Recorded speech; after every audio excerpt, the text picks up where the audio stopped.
Shalom, shalom, Israel, shalom. His brother Raya, I want to give all honor and glory to the Most High God, Yahweh, by Shema Mashiach, Malak Yahushua.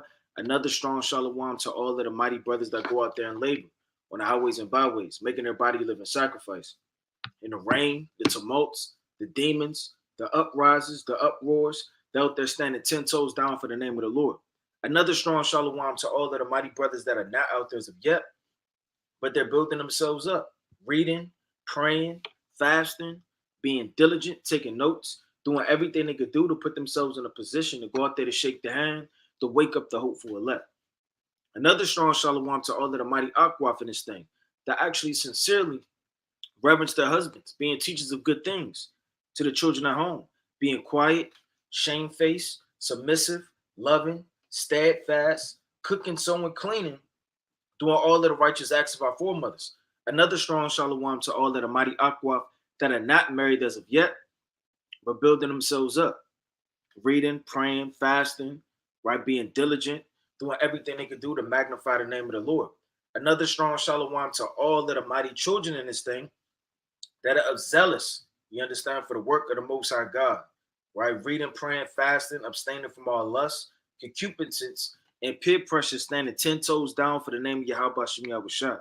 And last but not least, another strong shalom to the whole entire nation that's fasting, praying, reading, and magnifying the name of the Lord with all authority, man, right? There's going to be a breakdown through the Spirit on the Pharisees, the Sadducees, the Essenes, the Nicolaitions, right? The Zealots, and all different sects. You understand that in the Bible. It's very important when you go into it. When you read the scriptures and in the New Testament, you got to know what spirit these men are and what spirit they're in and who they are according to history. You understand? Going into these things, right? Now I'm about to share my screen and we're going to dive straight into it. Right? And give me a strong con if you can see my screen.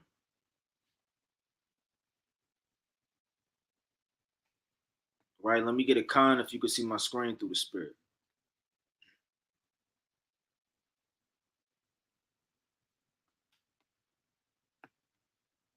All right, we're going to dive straight into it. Well, I'm going to start off with the Nicolaitions, right? Because when you go to the book of Revelation, it talks about the Nicolaitions. The Lord hates the deeds of the Nicolaitions. First, before we go to that, let's go to Proverbs. Right? Proverbs chapter 6 and verse 16. Because the Lord hates, man. And anybody that truly loves the Lord will know what the Lord hates, will be attacked and zoned in on what the Most High loves, how to get the kingdom, how to do what needs to be done to be righteous. It's the book of Proverbs, chapter 6 and 16. These 6 things doeth the Lord hate. So we can't know that the Lord just hates a lying tongue, somebody that sheds innocent blood, a proud look, and all of these things, but not know the deeds of the Nicolaitans. That's very important. Because whatever the Lord hate, you can't associate yourself with this very thing, man. It says, yes, 7 are an abomination unto him. So the Lord hates according to the Bible, man. And one thing the Lord hates is the deeds of the Nicolaitans. Let's go to the book of Revelations, the 2nd chapter, and dive into what this means. Let's go to the book of Revelation. I'm going to start at 2, and then I'm going to start at verse 1. Right? It says, unto the angel of the church of Ephesus. Now, if anybody knows about the church of Ephesus, they were very, very high in idolatry. You understand? And practicing idol worship. You read about that in Acts, the 19th chapter, and you can read about that in the whole book of Ephesians, right? Chiefly the 2nd chapter. Write these things, saith he that holdeth the 7 stars in his right hand, who walketh in the midst of the 7 golden candlesticks. So first and foremost, the audience out of the 7 churches is the church of Ephesus, letting you already know that these men already have a stumbling block. They easily follow idols. They easily get enticed. These men easily fall in snares and traps, man. You understand? Like the Galatians. They got bewitched. Let's go to the book of Acts real fast. Let's go to the book of Acts, chapter 19.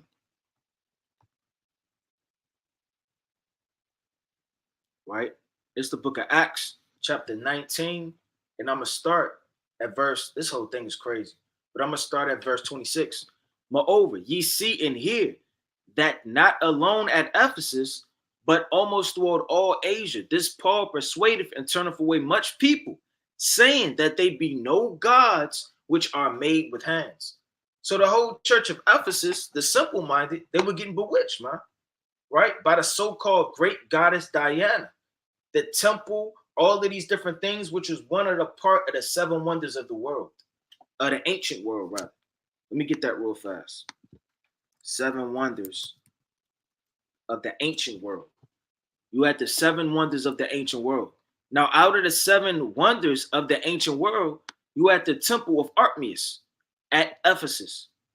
So when you think of seven wonders of the world and different things, and you look at the White House, and you look at this, and literally, not that the White House is one of the seven wonders of the world, but nevertheless, these are the chief things of the world that people look at.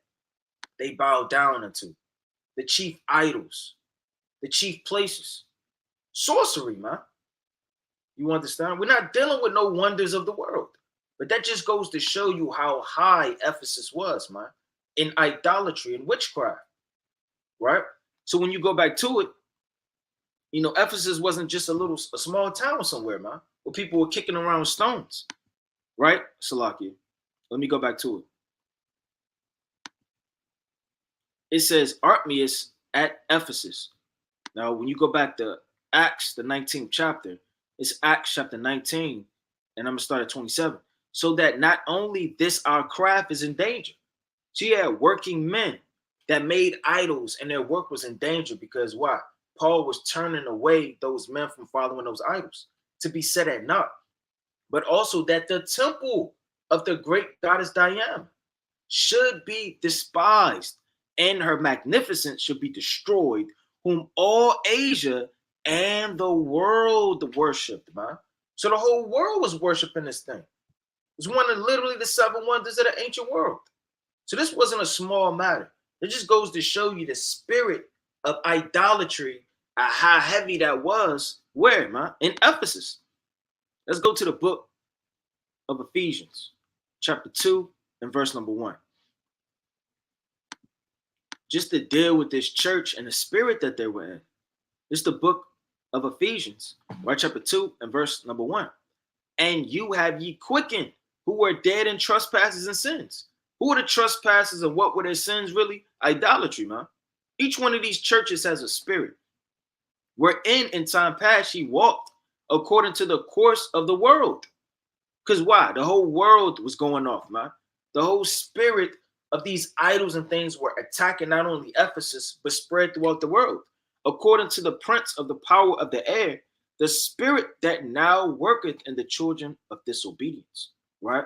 Among whom also we all had our conversation in time past, in the lust of our flesh, fulfilling the desires of the flesh and of the mind, and were by nature the children of wrath, even as others.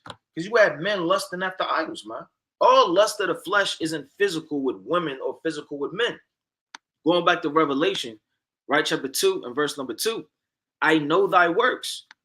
So as we read Revelation, yeah, it's talking to us, but it has literally a title, and it has literally somewhere where it was really written to, man.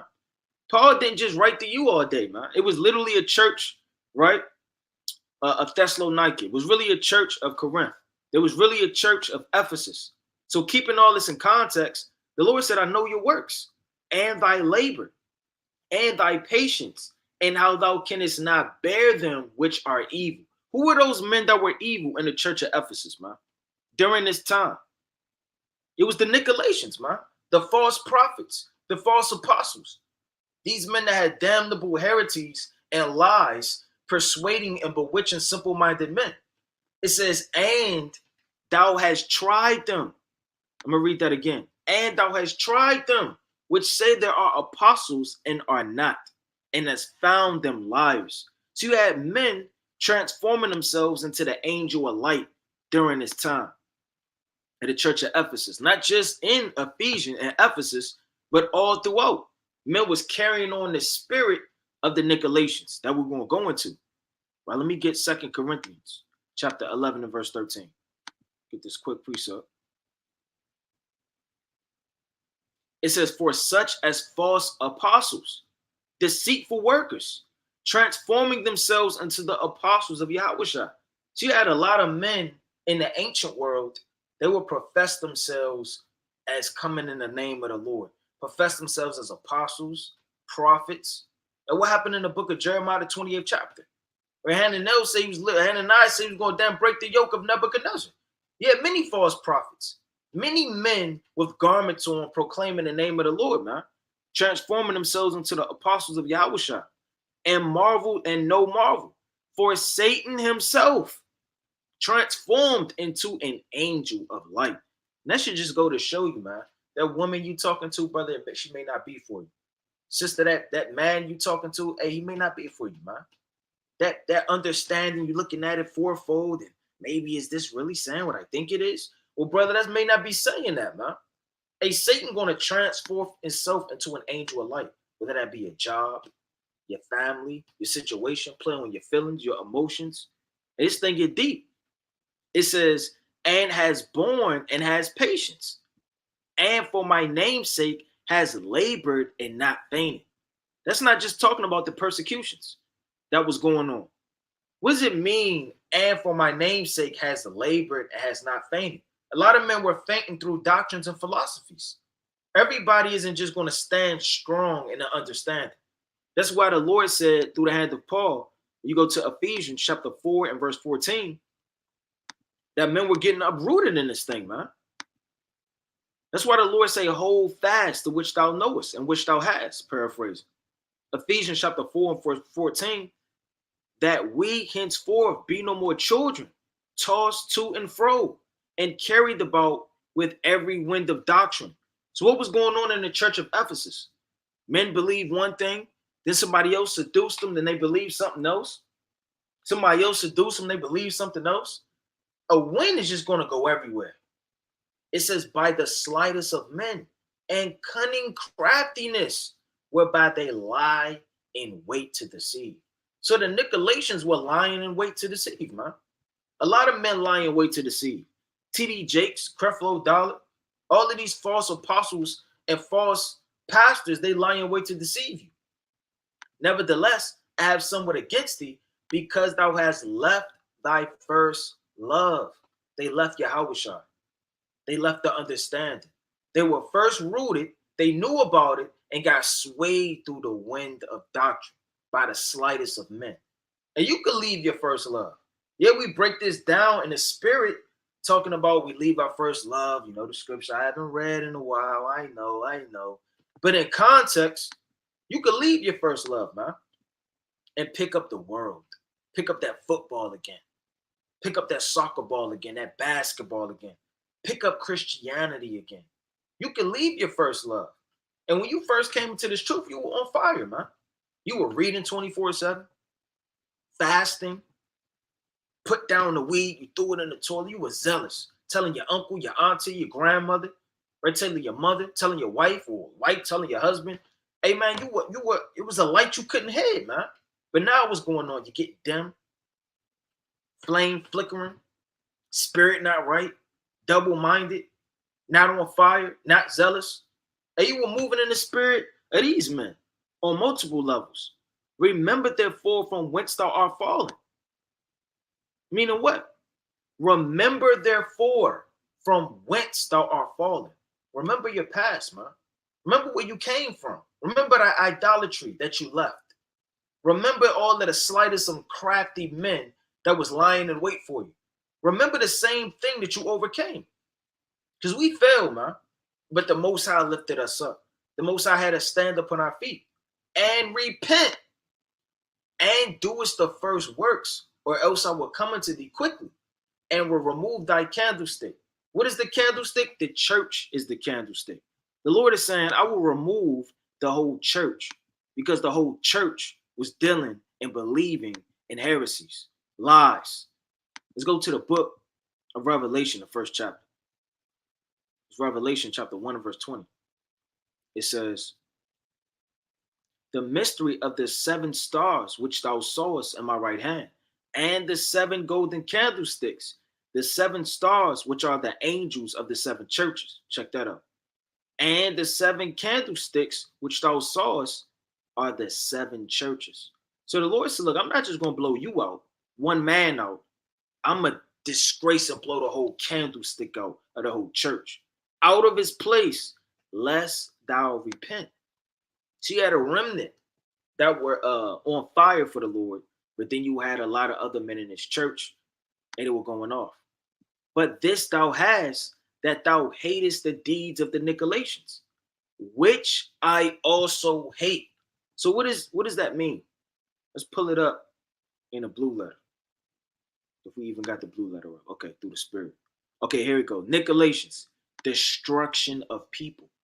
So this is going into a breakdown of a destruction of people, man. It says a sect. So you have different sects. So Nicolaitions isn't just a man. No, it was a sect. Just like you had the Pharisees, you had the Sadducees, you had the Zealots, you had the Nicolaitions. And just now you got different camps. You know, you got IUIC, you got this, you got that, you got GMS, Sakari, Watchmen for Israel, different camps rather, you know, throughout the 4 corners of the earth, and they have different doctrines. You know, this man may believe in this camp may believe in that, and we're all Israelites. So it's kind of the same spirit, but not on a mainfold level, because a lot of these sects in the ancient world, they were going to hell off. A lot of these camps, these men are on fire, they're diligent, they don't have doctrines, but just to break it down in a way where men and women can understand. It says a sect mentioned in Revelations 2 and 6, who were charged with holding the era of Balaam, casting a stumbling block before the church of God by upholding the liberty of eating things sacrificed to idols, as well as committing fornication. Now, what is this going into? Let's go to it. And before that, I want to pull this up. Right? It says Irenaeus and Hippolytus, 2 leaders in the early church, who recorded many of the events that occurred in the earliest records, right? Recorded days of the church history, said the Nicolaitions were the spiritual descendants of Nicolaius of Antioch. So it was a man named Nicolaius of Antioch in Acts, the 6th chapter, one of the 7 deacons, right? We're going to go to it. And we're going to touch on that history and what does it mean, spiritual descendants. There's no such thing as a spiritual descendant. But nevertheless, you may follow somebody or live in the same spirit as somebody. Right? Let's go to the book of Acts, right? Chapter 6, and I'm going to start at 5. It says, and the saying pleased the whole multitude, and they chose Stephen, a man full of faith and of the Holy Ghost, and Philip, and Progius, and Nicanor, and Timon, and Parmenas, and Nicolaius, the proselyte of Antioch. So when you go into the history, this man, you understand, they're saying his spiritual descendants, he had a doctrine of things that he believed. Now, I'm going to read up a little bit more, or down rather. I don't want to read too much, but I'm going to read verse 6. Who they set before the apostles. And when they had prayed, they laid their hands upon them. So when you lay your hands upon somebody in the ancient world, what do? You put your spirit upon them. Everybody isn't suited to have their hands laid upon them. When you lay your hands upon somebody, you take on the spirit of that person that laid their hands upon them. I want to get a quick precept on that. I want to get the book of 1 Timothy. All right, I want to get this quick precept in 1 Timothy chapter 4, and I'm going to start at 13. It says, till I come, give attendance to reading, to exhortation, to doctrine. Neglect not the gift that is in thee. So Paul is telling Timothy not to neglect the gift that was in him. What gift did Timothy have, man? Was he born with a gift? Which was given thee by the prophecy with the laying on hands of the presbytery. Presbytery are an assembly of elders. So an assembly of elders all laid their hands on Timothy, and for lack of better terms, they gave him the spirit, or a deeper spirit, or a stronger spirit. like Elijah and Elisha, with that mantle being laid upon them. The Spirit, hops on you, or comes on you rather. So the gift that Timothy had rather, was what? Was faith. When they put their hands on Timothy, he increased in faith, in understanding, and prophecy. But his, gift was faith. Let's go to 2 Timothy chapter 1 and verse number, start at 5. When I call to remembrance the unframed faith that is in thee, which was first in thy grandmother Lois and in thy mother Eunice, and I am persuaded that in thee also. Wherefore I put thee in remembrance that thou stir up the gift of God, which was in thee by the putting on of my hands. So Paul said, look, you got to stir this gift up, man. It's not at its maximum peak. You got to be more on fire with faith, because the Spirit of the Most High is on you through me and the presbyteries, which are the elders. So in Acts, these men had a spirit behind them. They were very strong and powerful men. And if you know that you're rolling with Paul, or you're rolling with Stephen, or you're rolling with these men, or Moses, whatever the case may be, that puts a spirit on you. Now men are listening to you. Men are following you. Men are following behind you. Men are listening to what you have to say. You understand? Now, with that being said, I don't got to pull a lot of precepts necessarily on playing on or putting on in the hands. Hey, but Moses laid his hands upon Joshua. So this man had his hands laid on him. And when you go to the history, it says, who had been ordained as deacons in Acts chapter 6 and 5. That verse says, right? And I don't got to necessarily read it. It says, we know quite of a lot of information about some of these men who were chosen to be first deacons. So when you go into it, let me pull this precept. Let me go back to Revelation chapter 2 and verse 6. But this thou hast, that thou hatest the deeds of the Nicolaitions, meaning men that follow behind the presumptuous spirit of that man, which I also hate. He that have an ear, let him hear what the Spirit saith unto the churches. To him that overcome will I give to eat of the tree of life, which is in the midst, of paradise of God. Now, going into the deeds of the Nicolaitions, because it said that what? When you go into the etymology, they were holding the era of Balaam. Now, what is the era of Balaam? Let's go to the book. Let's go to 2 Peter chapter 2. So what spirit did the Nicolaitions have, and what were they doing? Let's go to the book of 2 Peter chapter 2, and I'm going to start at 14. And it reads, having eyes full of adultery, that cannot cease from sin. So these are a certain amount of men that the Lord is telling you about that are wicked, beguiling unstable souls. What is the deeds of the Nicolaitions? The deeds of Balaam and the spirit following behind that? They beguile unstable souls, man. You got a lot of men right now that just seducers. Hey, brother, read this. You know what this is going into, don't you? Let me break it down to you ninefold. Okay.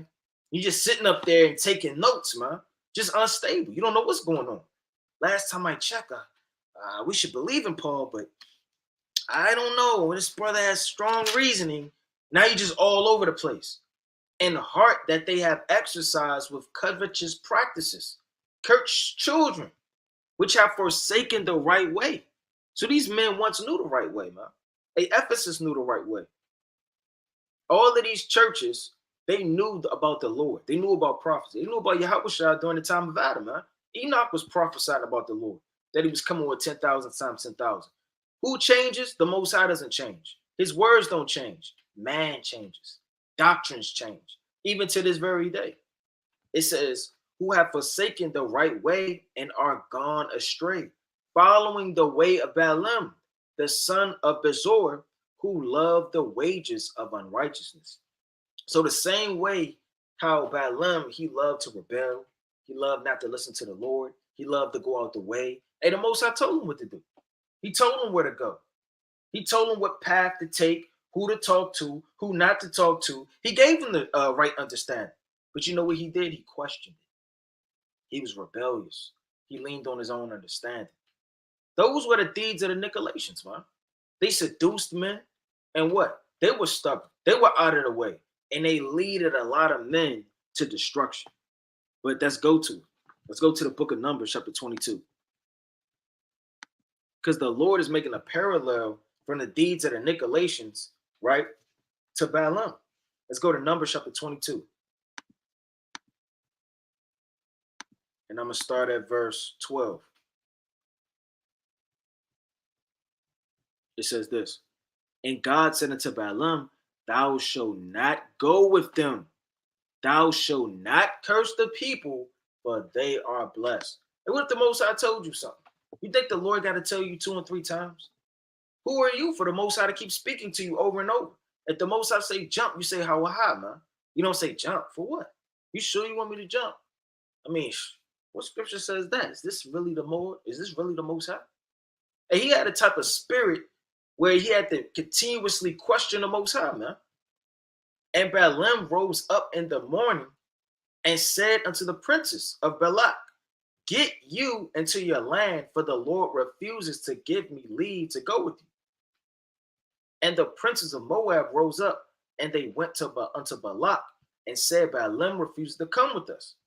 And Balak sent yet again princes, more and more noble, so like you're honorable than they. So what did Balak do? He sent again to seduce Balaam. He sent more princes, and more noblemen, and more men of understanding, and more men of high stature, as if that was supposed to seduce this man. It says, and they came to Balaam and said to him, you got to play this thing out, man. Now, what if a couple of messengers come? Oh, no, I can't come to Most High. You don't want me to come. I remember that. No, I can't go. Take that back to your king. Now your king is coming back again. Now these men, they're in armor suits, man. They're riding horses. Right there, they're men of stature. It says, and said to him, thus said Balak, the son of Zippor, let nothing, I pray thee, hinder thee from coming unto me. So who are you going to listen to, the Lord or man? For I will promote thee unto very great honor. So he got seduced, man. He got seduced. The world seduced him. What is the spirit of Balaam when you equate this to a wicked man? There's somebody saying, you want to smoke this? Nah, I can't do that. The Most High said, go to 1 Corinthians chapter 3 and 16 all the way down. I can't smoke. Then somebody saying, well, I give you the whole pound. Here are the keys to my car, man. You know what? You can have my sister too. You know what? On top of all of that, I'm going to give you all my rings and my jewelry. Take this off. All you got to do is take a puff. I will promote thee unto very great honor. Who cares about your honor? And I will do whatsoever thou sayest unto me. Come therefore, I pray thee, curse me this people. And Balaam answered and said unto the servants of Balak, if Balak would give me his house full of silver and gold, check this out, I cannot go beyond the word of the Lord my God to do less or more. He said, look, I can't go beyond to do the word. I can't go out what the Lord said for me to do. Now, therefore, I pray you, tarry ye also here this night, that I may know what the Lord will say unto me. Right? This is the point.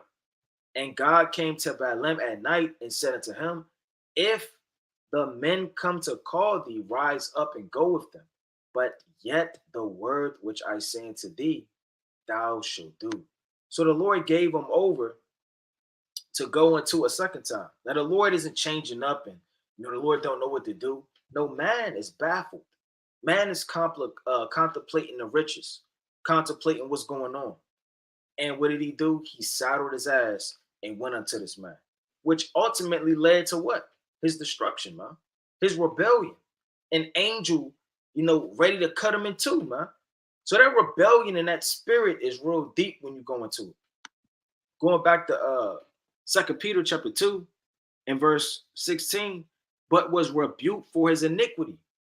The dumb ass speaking with man's voice forbade the madness of the prophet. These are wells without water. So you can have the water. You can have the understanding. You can have the right way to go, but you're just wells without water, man. Just got a hole in it. Clouds that are carried with the tempest, to whom the mist of darkness is reserved forever. Going back to Numbers, it says, and Balaam rose up early in the morning and saddled his ass and went with the princes of Moab. And God's anger was kindled because he went. Hey, the Lord told you not to go. but you went anyway, man. Don't think the Lord isn't going to put that woman there for you, that gold, whatever it is, or the riches and lust before your eyes for you to go out the way, man. You may think it's the right way. Well, I mean, I asked the Lord 2, 3 times. I cast the lot 15 times. It didn't fall on my favor. Let me cast it again. Let me cast it again. Well, brother, it's going to fall the other way, man, because you have no faith. You don't believe that the lot in the dispensation, or all of it is of the Lord. Like it says in Proverbs 16:33. And the angel of the Lord stood in the way for an adversary against him. Now he was riding upon his ass, and his 2 servants were with him. So what happened, man? This man went out of the way and angered and kindled against the Lord. So the deeds of the Nicolaitans, right, when you go into it, I want to touch on this other quick point too in the book of Revelation. I want to go to Revelation, right, chapter, so I can bear with me, 2, and I want to jump down to verse 20. It says, notwithstanding, matter of fact, I'm going to get 15, and then I'm going to jump to 20. I'm going to start at 14. But I have a few things against thee, because thou hast therefore, Salakia, but thou dare them that hold the doctrine of Balaam. Now, Balaam doesn't necessarily have a doctrine, like he, was teaching a wicked doctrine, but a doctrine is an understanding. His understanding was what? Rebellion, witchcraft, being double-minded, not listening to the Lord, choosing rather to listen to his flesh and his own understanding, who taught Balak to cast a stumbling block before the children of Israel. So the same way he cast the stumbling block before the children of Israel, the same way the Nicolaitans, through their doctrine, is casting the stumbling block to men to this very day. To eat things sacrificed, right, to idols and to commit fornication. So thou hast, Salakia, so hast thou also them that hold the doctrine of the Nicolaitans, which thing I hate.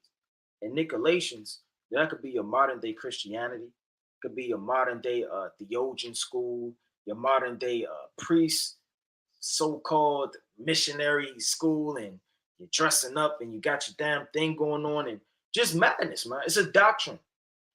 The deeds of the Nicolaitans, or the doctrine of the Nicolaitans, could boil down to anything that is a stumbling block that are going to seduce men. Now, specifically to say 1 or 2 or 3 to get super specific into the deeds of the Nicolaitans, when you go into the history, so I can bear with me.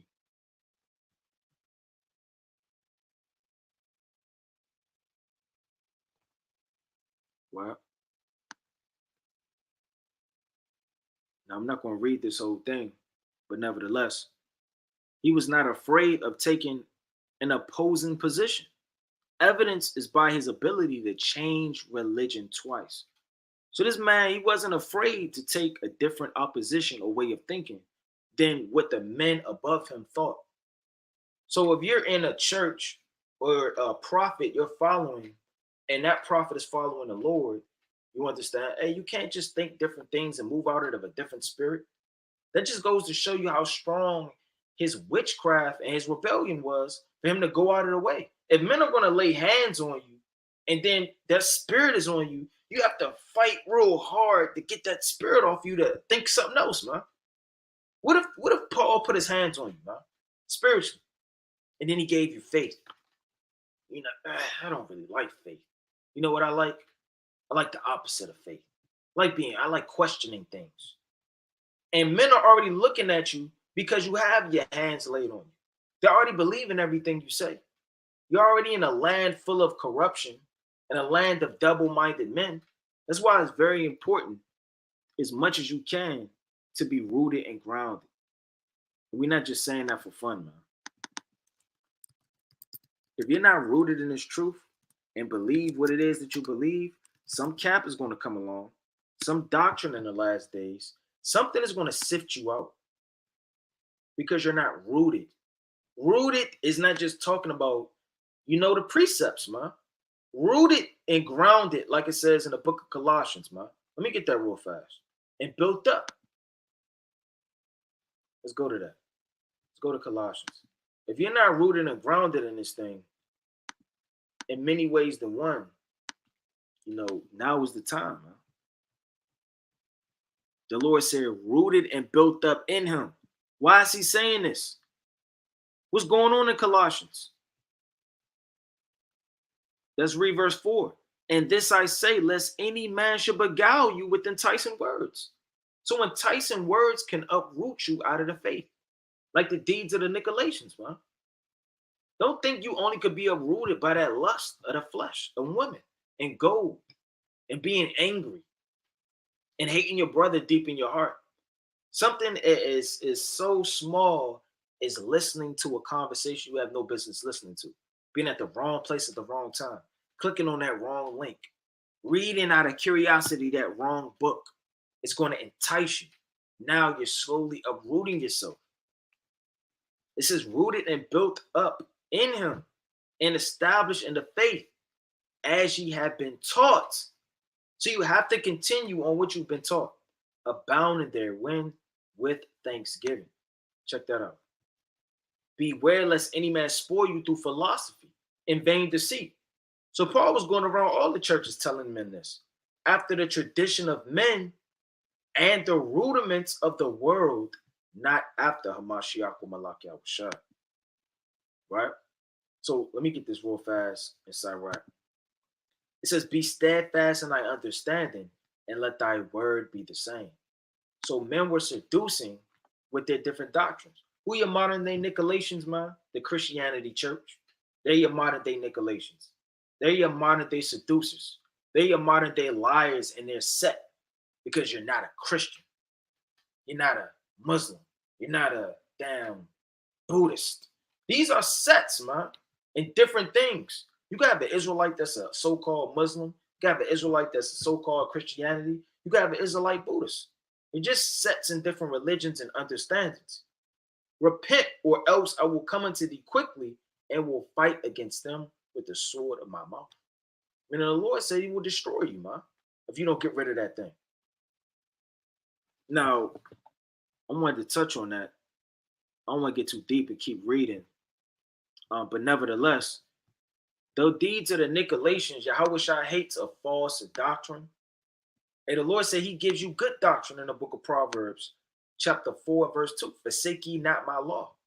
So when you forsake the words of the Lord or go out the way, you're practicing the deeds of these men. Let's go to the book of Proverbs, chapter 4, verse 2. For I give you good doctrine, forsake ye not my law. So if the Lord is giving you that good doctrine, that good understanding, and you forsake that through your own lust, that will, brother, that'll be a ruin, man. All sifting out isn't how you think it is. It's not going to be the weed all the time. It's not going to be a lust of for forgetting what the world used to be like. It's going to be wanting to know too much, wanting to know all the in-depth secrets and what this means and what that's talking about, and the coordinates and G5798 says this and does it link up with that, and you're just going to lose your mind doing too much. And men are going to be the ones pointing you in that direction if you're not careful. Right? Let's go to the book, Salakia. And I wanted to go to this. And Nicholas, when you go into, right, the coordinates, Smith Mible's dictionary, it says a native of Antioch and a proselyte to the Jewish faith. When the church was still confirmed to Jerusalem, he became a convert, and being a man of honest report, full of the Holy Ghost, of wisdom, he was chosen by the whole multitude of the disciples to be one of the first 7 deacons, and was ordained by the apostles. There was no reason except the simplicity of the name of identifying Nicholas with the set of the Nicolations, which the Lord denounced, right? For the traditions of subject are of no value. Now I'm going to read this last one real fast. A proselyte of Antioch, that is one of the converted from the paganism to the religion of the Jews, afterward embraced Christianity and was among the most zealous of the first Christians, so that he was chosen one of the first 7 deacons, right, of the church at Jerusalem, Acts 6 and 15. Now, we're not going to read necessarily all of these, but I mean, you want to get into it as much as you can with the origins, the words, what they link up, the different scholars with their understandings through the spirit and through discernment going into it, right? Now you got also, so bear with me, the Essenes. Essene. Right now, all of these, I'm gonna touch on these different sets that's in the scriptures. You got the Essenes.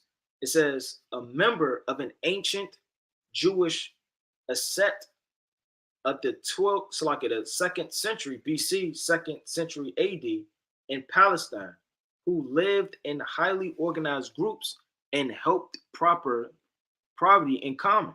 The Essenes were widely regarded as the authors of the Dead Sea Scrolls. Now, a lot of these men, when you go into the history, were poor, of a poorer class. You had the Sadducees, which were of a higher class. You had the Pharisees, which were kind of middle ground. And you had the Essenes, which were a little poor. So when you go into like men that had money, that were priests, and you go into certain men that were kind of average, and what befall them, money wise and economic wise, it had a lot to do with what set they represented. And you can have a lot of people that go to the so-called polo club, man, because they got money to go to the polo club. They're rich. It runs in their family. Yes, certain men, it ran in their family to be with certain of these sets through economic class in the society, right? It says the Essenes lived in various cities, right, but congregated in a communal life dedicated to voluntary poverty. So these men wasn't that rich, man. They have much. They were poor. They were broke. It says, and daily immersed in the anti-Sadducism, their priestly class practiced celibacy. So these men practiced celibacy, and they were of a poor set.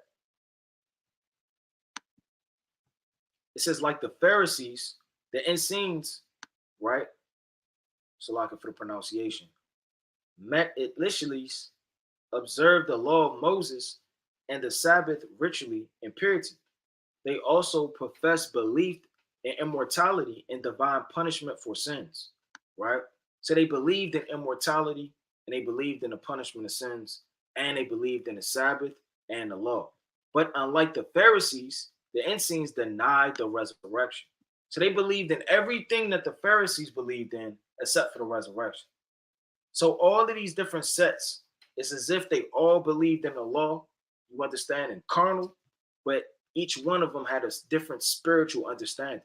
Body to refuse to be immersed themselves in public life. Check that out, right? Salakia. And I want to touch on that. Get back to it. It says, and denied the resurrection of the body and refused to be immersed themselves in public life. Now, when you go into it, that word is not necessarily in the Bible, but it's in history. It's in the different sects during that time when you go into the Roman Empire and the men during that time. Right? You have zealots. Zealot. Zealot. Now, a zealot, I'm going to read that definition. A member of an ancient Jewish sect that aimed at the world Jewish, right, theocracy and resisted the Romans until 70 AD. So these were more like your rebels, the men that rebelled, men that didn't want to get down with slavery, man, like the Assyrians, right, in the Maccabean Empire. It said the Zealots were a political movement in the 1st century Second Temple Judaism, which sought to entice the people of Judea. So they sought to entice the people of Judea, meaning it was starting a revolution, man. That's what it's really saying. They was gathering up men who wanted to go to war, who wanted to fight, who wanted to rebel, who wanted to get their land back, man, under authority and rule, without Roman damn oversee, providence to rebel against the Roman Empire and expel it from the Holy Land by force. So these men couldn't wait. They couldn't understand that they were in captivity. They were in slavery. They just couldn't wait, man. It's not good to take things into your own hands all the time. Because sometimes the Most High with you, sometimes the Most High not with you. Can we just rise up right now and just slay Esau, man, utterly destroy him right now? Because we feel like it. We read the book of Maccabees on the way to work, and we just get the itch when we get to work, and we take that bat, man. It's in your so-called boss's closet, one of his collective items. He called you in there. Yep, come in here. Yep, come in here, Jerome. Then you kind of walk in there. Then he says something disrespectful. And now you just start thinking about the Maccabean Empire, man. He turns his back. You reach into the shelf, man. You take the bat and you just start beating him with it, man. And you calling upon the name of the Lord. Well, brother, that's moving in haste. You can't do things just because you want to. It's the book of Proverbs, like Psalm chapter 27:14. Wait on the Lord. Be of good courage, and he shall strengthen thine heart. Wait, I say, on the Lord. So the Lord wants you to wait on him. He don't want you to go out the way and do God knows what, man. Because you're angry and upset and you hate slavery. Right? Let me get this quick. Right? Let me get this quick precept before I go to that. Let's go to the book of Luke. Right? Chapter 6. And verse 15.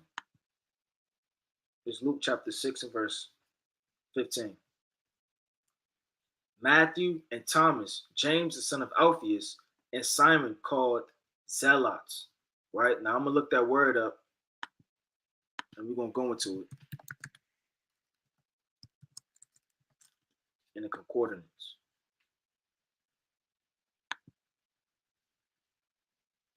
Right? And this is Zealots. Strong's G 2207.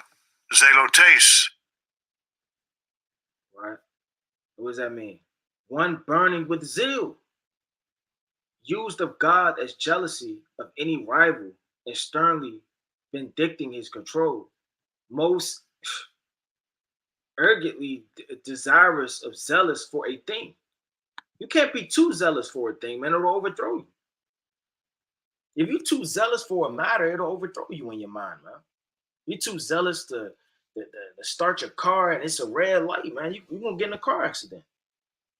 So although these men's intentions were righteous to destroy the heathen, which we ought to do, you want to wait on the Most High, man. Just the Most High could overthrow you.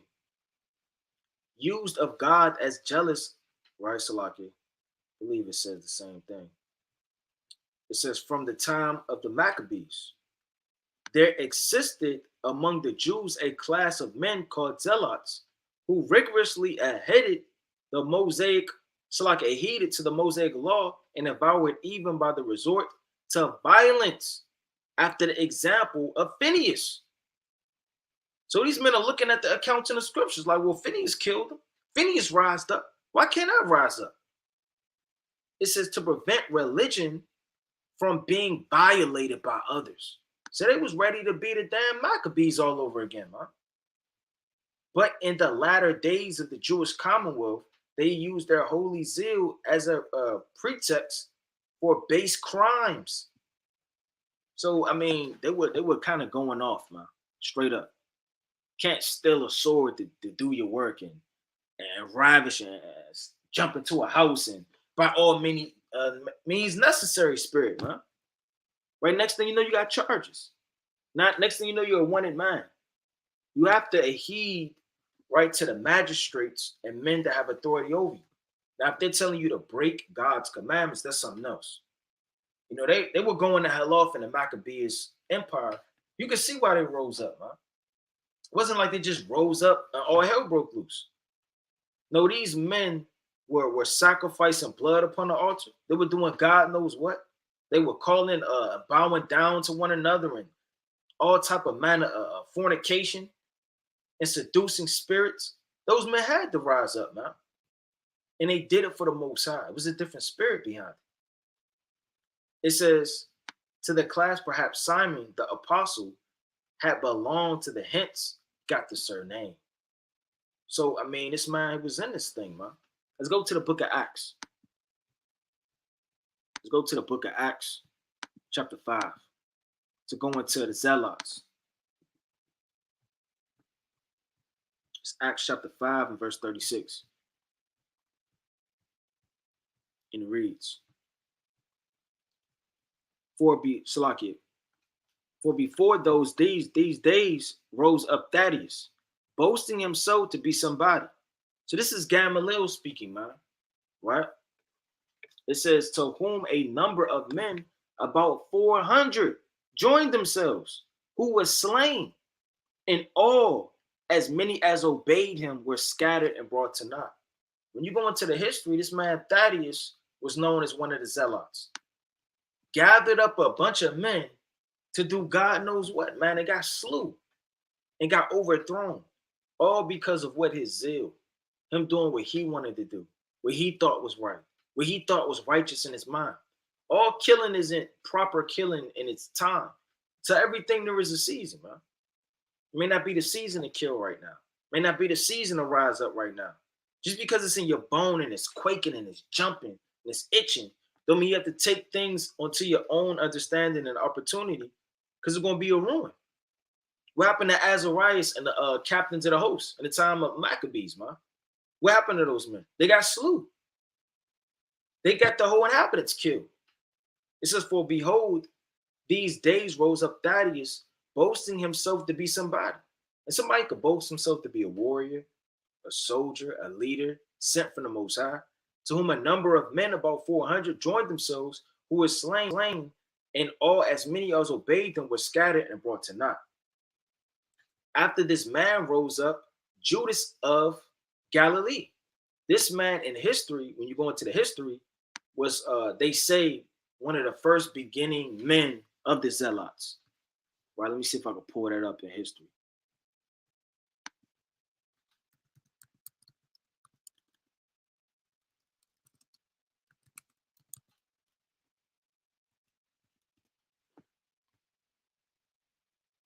Right. See, it says, was a Jewish leader who, resistance to the census, imposed for Roman tax. So he wasn't with it, man. Right? It says leader of popular revolt against the Romans. Check that out. So he was one of the leaders in this thing, man, of the Zealots.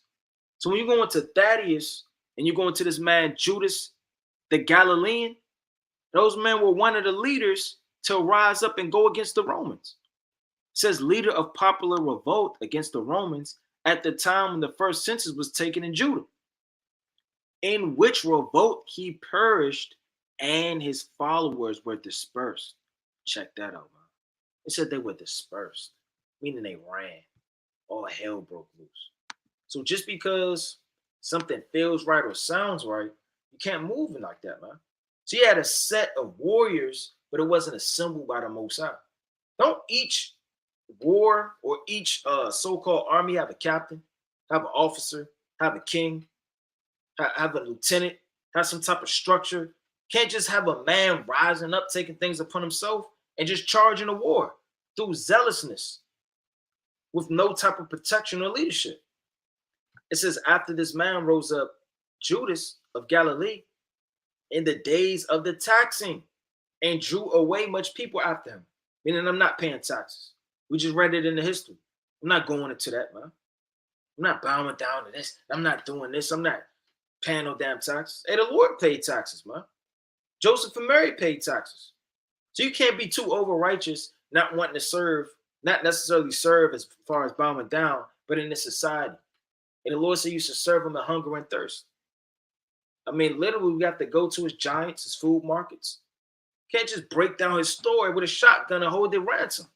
It says, he also perished, and all, even as many as obeyed him, were dispersed. It says, and now I say to you, refrain from these men. What is Gamaliel saying in the spirit, in the council? Refrain from these men. So you had Gamaliel, which was a Pharisee. So imagine a whole Sanhedrin of men. You had Gamaliel speaking, which was a Pharisee. You had the Sadducees there. You had certain Zealots. sprinkled around with swords in their back pocket somewhere, right? You had the Nicolaitions whispering in somebody's ear somewhere. All hell was breaking loose, man, during this time. It says, now I say unto you, refrain from these men and let them alone. For if this counsel or this work be of men, it will come to naught, right? So they were holding a counsel, but they're saying if this counsel be of men, of their understanding, it's going to come to naught. But if it be of God, you cannot overthrow it.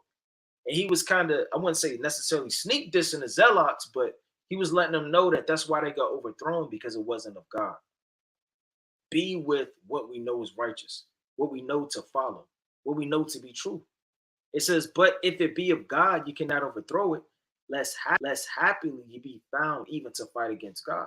Not only are you fighting against the Romans that the Most High didn't clear, but you're fighting against God because God set up the Romans. So when you're going into Zealots, you know, these men, you want to look at the history and learn from our fathers and the accounts that these men did and the spirit that they were in and how they got overthrown. It was founded, like it says, around 66 AD till it got brought to ruin and not in 70 AD. Check that out. Most notable during the first Jewish-Roman war from 66 AD to 70 AD. Right, check that out. So you got the Zealots end. The end wasn't a good one. Let's read it in the history. It says the end of the Zealots did not come easily, but in 70 AD, after Jerusalem was destroyed and the temple burned to the ground, 960 Zealot Jews took refuge by capturing Masdusa, which was originally a Roman fortress. Although a legion was sent by Roman to recapture Masdusa, it failed to do so in the first few years of the campaign of the Zealots. Hunkered down in this fortress, were able to hold off the mighty Roman army even after the invention of new weapons to use against it. In 73 AD, the Romans finished a huge siege ramp made of the earth that led to Sadducees and gave them the ability to use the full power of their newly made siege engines. So you were going against engines, man. Jake can't go against an engine right now and a siege is going on.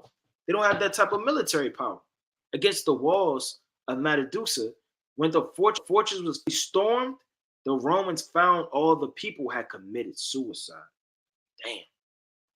And the bravery of these people led to Medusa being modern Israel's most popular paid tourist attraction. Check that out. So you had men that did what, man? They committed suicide. And we're not going to read all of the in-depth history of the Zealots, but nevertheless, when you go into this thing, at least they had one of their so-called leaders that led them into war, men that rised up, that got overtaken. So that different sect during that time, wasn't of the Lord. It got brought down to naught. You got the Pharisees. Pharisee. Right? Pharisee. Now this is one of the most, I would say, difficult things that are misconstrued a lot in the scriptures. People think all Pharisees are wicked.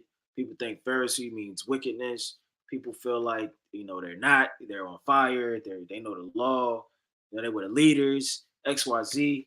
That's why it's good to not only go into, 3 precepts and form your opinion and understanding, but go inside of all of it, the history, right, what the word is going into, who they are, how they were formed, to get a better understanding when we're reading these things. Right, this is Pharisee, a member of an ancient Jewish sect. So here we keep reading about the sects. All of these different sects were formed. Let's go to the book, right, of Acts. Well, I'm going to come back to that. Let's go to Acts 26 and 5. It's the book of Acts, chapter 26, and verse number 5. Which knew me from the beginning, if they would testify that after the most straightest set. So Paul said the straightest of the sets were the Pharisees. Because all the different other sets, they had some type of niche in it. They didn't believe in the Lord, a little bit, or they didn't believe in a resurrection. They had a different doctrine. They leaned on their own understanding and want to go to war and flee from sound doctrine. Hey, Paul said it was the straightest set of our religion. Meaning, this is one of the most strong things on a foundation that was out of all of the sets. I lived a Pharisee. So he's telling them straight up that Paul, he said, look, I'm a Pharisee, man. Now, when you go into it, let me go back to it real fast. It says, a member of the ancient Jewish sect, distinguished by a strict observance of the traditional and written law, and commonly held to have right pretensions and superior sanctity. Check that out, right? Founded in 167, which is around the time, you understand, of the Maccabees, all the way up to this time it was founded. So it was one of the oldest sects. The Pharisees were a Jewish social movement and school of thought. Check that out, man. Don't that sound familiar? Don't we got elders that form schools that build foundations off of other camps and other camps? I mean, this is literally like somewhat of the same spirit that's on the earth again, man. Don't want to just look at a Pharisee or look at a Sadducee. These were just old ancient men of old. They all had a different spirit, a different understanding, a different movement, right? And they brought together what they thought to be a school of thought. An event during the time of the Second Temple of Judaism, after the destruction of the Second Temple in 70, right, CE. Pharisees beliefs became a foundational, right, basis. Check that out. Right? Check that out. Now, since the Pharisees emerged as a distinctive group shortly after the Maccabean revolt at 165 or 167 to 160 BC, it were a generally believed spiritual descendants of the Essenes. Right? Now, we ain't gonna get too deep into that. We got to deal with the facts, what can be proven. But nevertheless, let's go into it. Let's go to the book of Acts, chapter 1. So like in chapter 15 and verse 1. And to the Pharisees. It's the book of Acts, chapter 15, verse 1. And certain men which came down from Judea taught the brethren and said, except ye be circumcised after the manner of Moses, ye cannot be saved. Check that out. It says certain men which came down from Judea. Judea was what? Let's pull up the map. See if we can pull this up through the spirit. You had Galilee, right? Samaria, and then you had Judea. Judea, pull it up, most I willing. So we can get a clearer understanding. Let's see if we can pull this up. Or zoom in, rather.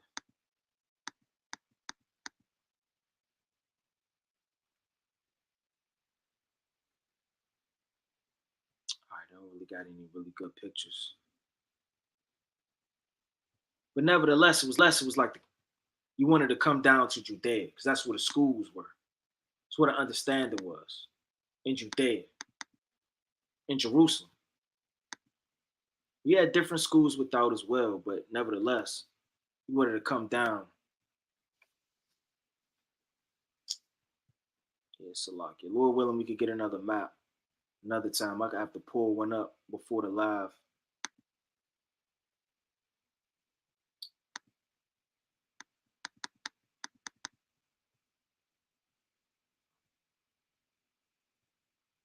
Okay, there we go. Somewhat. All right, you got Judea, right? You got Bethlehem, Hebron. But nevertheless, going back to it, it says, Judea taught the brethren and said, except ye be circumcised after the manner of Moses, you cannot be saved. Now, it was real important to go down to Judea. Why? Let's go to the book of Galatians, the first chapter. Let's prove that. It's Galatians, right? Chapter 1. And I'm going to start at this whole thing. I don't read too much. I'm gonna start at 16. It says, to reveal his son in me that I may preach him among the heathen. Immediately I conferred not with flesh and blood.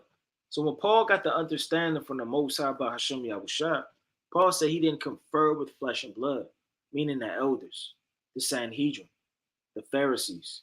He didn't go down to those men to confer and let them know what new understanding and revelation the Most High wrought by him, which essentially in the scriptures is called a mystery of the Gentiles. Mysteries aren't easy to know and have. Neither went I up to Jerusalem, meaning to Judea, to them that were apostles before me. Because that was a normal thing to do, man, to go up to the elders. But I went into Arabia and returned again unto Damascus. Then after 3 years, I went up to Jerusalem to see Peter and abode with him 15 days. Check that out. So he went up, jumping down to verse 22, and I was unknown by face unto the churches of Judea, which were in Yahushua. Right? So going back to it, when these men were coming up there, that was a big deal, man. And this was a what? This was a council in the Sanhedrin. I believe the highest Sanhedrin is around 72. Let's see.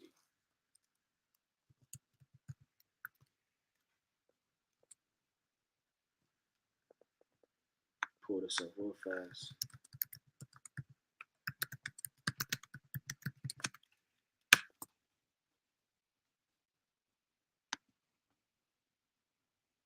Well, this would be like a Sanhedrin. And they would have that in the temple, different parts of the temple. Right, 71.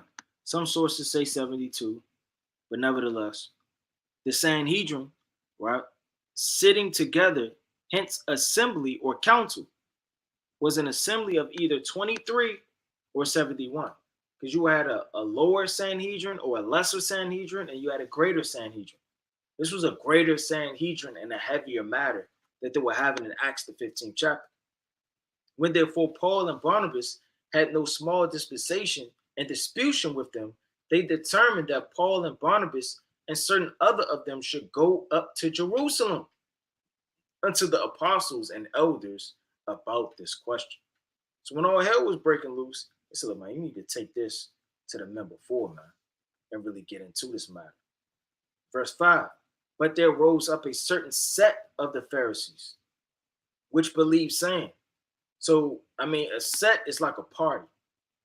So you had certain Pharisees that were righteous Pharisees. You had certain Pharisees that were wicked Pharisees.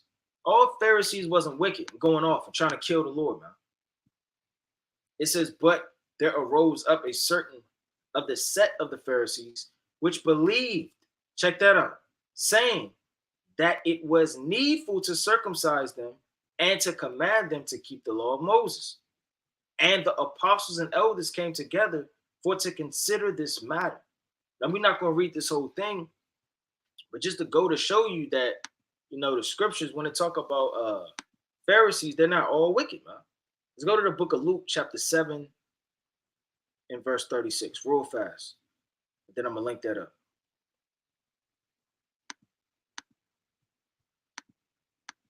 The book of Luke, chapter 7, and verse 36. And it reads, and one of the Pharisees desiring him that he would eat with him. So all of them didn't want to just, you know, mock and come against the Lord and destroy him. You know, certain were desirous to be curious. Because, I mean, you may think something in the back of your head and you want to know if it's true. It says, and he went into the Pharisee's house, sat down to meat. And behold, a woman in the city, which was a sinner, when she knew that Yahushua sat at meat in the Pharisee's house, brought him an alabaster box of ointment and stood at his feet behind him weeping and beginning to wash his feet with tears, and did wipe them with the hair of her head and kissed his feet and anointed them with the ointment. Now when the Pharisee which had bid him saw it, he spake within himself, saying, this man, if he were a prophet, would have known who and what manner of woman this is that toucheth him, for she is a sinner. He's thinking this in the back of his head, watching, trying to figure out the matter. Is this the Son of God? What is really going on? I have to see the miracles for myself. I have to separate myself from men to figure out the matter on my own. And Yahweh Shai answering said unto him, Simon, I have somewhat to say unto thee. And he says, Master, say on. There was a certain creditor which had 2 debtors. Well, I'm not necessarily going to read the whole thing and break it all the way down, but nevertheless, he was inquiring to know what was going on. He wanted to know, and the Lord was breaking it down to him. When you go to the book of John, chapter 3, and verse number 1, that conversation Yahweh Shai is having with Nicodemus. Who is Nicodemus? He's a Pharisee. Not only is he a Pharisee, but he's one of the highest Pharisees, one of the top men, man. He wasn't just a Pharisee that just got his fringes yesterday. It says there was a man of the Pharisees named Nicodemus, a ruler of the Jews. So he was one of the chief men that made the decisions. So when there was a disputation, all hell breaking loose, he was the man that said, hey, all right, cut it out in here. This is what we're going to do. He's one of those men. It says, and the same came to Yahweh Shai by night. Why do you have to come by night, man? Because it was embarrassing that a lot of the Pharisees, they didn't believe in the Lord. They were hypocrites. They were liars, right? They had evil intentions. So to save his name and understanding, he had to come by night, man, and said to him, Rabbi, we know that thou art a teacher and come from God. For no man can do the miracles that thou doest except God be with him. Yahweh Shai answering and said unto him, Verily, verily, I say unto thee, except a man be born again, he cannot see the kingdom of God. And that's how the Lord talk in parables. Because if you're a spiritual man and you have the understanding or the hunger and thirst to ask questions, you inquire at his feet. That's how you know it's real. Nicodemus saith unto him, how can a man be born when he is old? Can he enter the second time into his mother's womb and be born? Yahweh Shai said, Salaki, Yahweh Shai answering, Verily, verily, I say unto you, unto thee, except a man be born of water and of spirit, he cannot enter into the kingdom of God. That which is born of the flesh is flesh, and that which is born of the spirit is spirit. Marvel not that I said this unto thee, you must be born again. Now, I'm going to just read this part real fast. Nicodemus answered and said unto him, how could these things be? Yahweh Shai answered and said unto him, thou art, Salakia, art thou a master of Israel, and knowest not these things? So he was a master, man. He was a chief man. He wasn't just anybody. He said, look, you a master of Israel, and you don't know these things? You don't know the breakdowns? You don't know the truth? Yeah, you know the law. Yeah, you know how to go to the law of Moses. You know how to do judgment.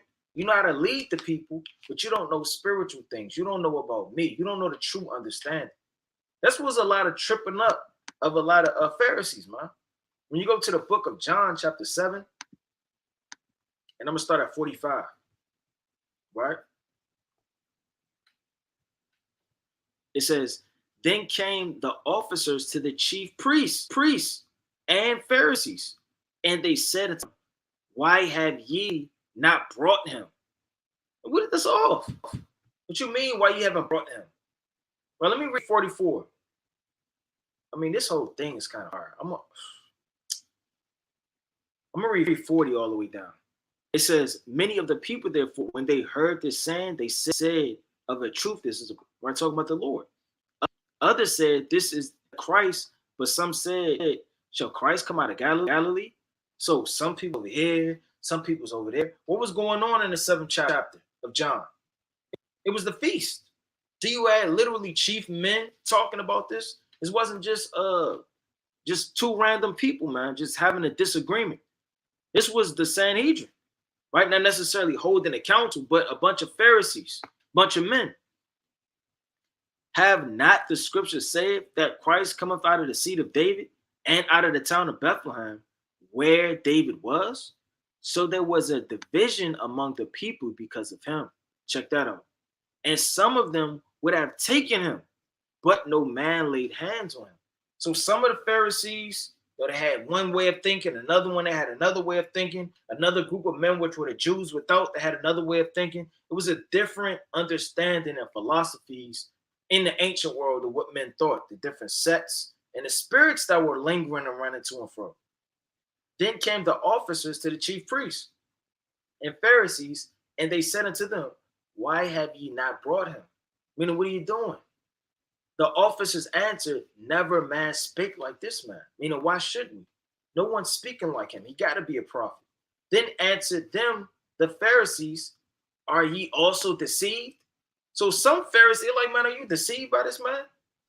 Have any of the rulers, hold on. Now they're asking a question about the rulers. Who was one of the rulers? Nicodemus. So Nicodemus could rise up in this disputation and argument and say, you know what? Yeah, I've heard about him. Yeah, he's the truth. You know what? I believe. He could kind of shut down the murmuring and folly. And have any of the rulers of the Pharisees believed on him? So he's asking a rhetorical question like, does anybody believe this guy? He's talking about the Lord. But this people who know not the law are cursed. Right?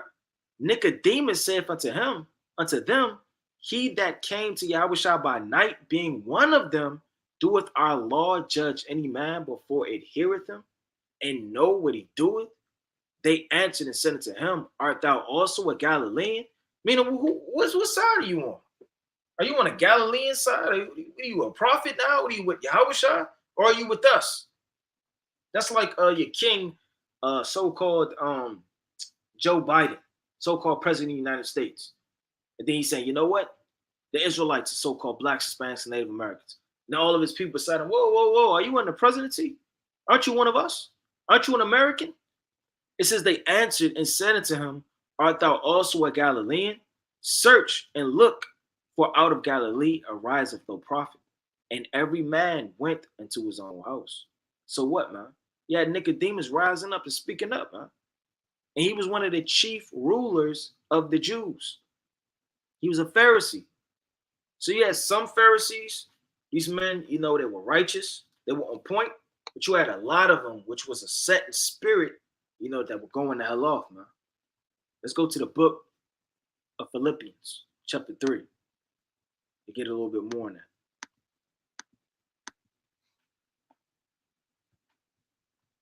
It's Philippians chapter 3, right? In verse 2. Beware of dogs, beware of evil workers, beware of the concision. Check that out. So you had evil dogs and evil workers, which were the Pharisees, some of the Pharisees.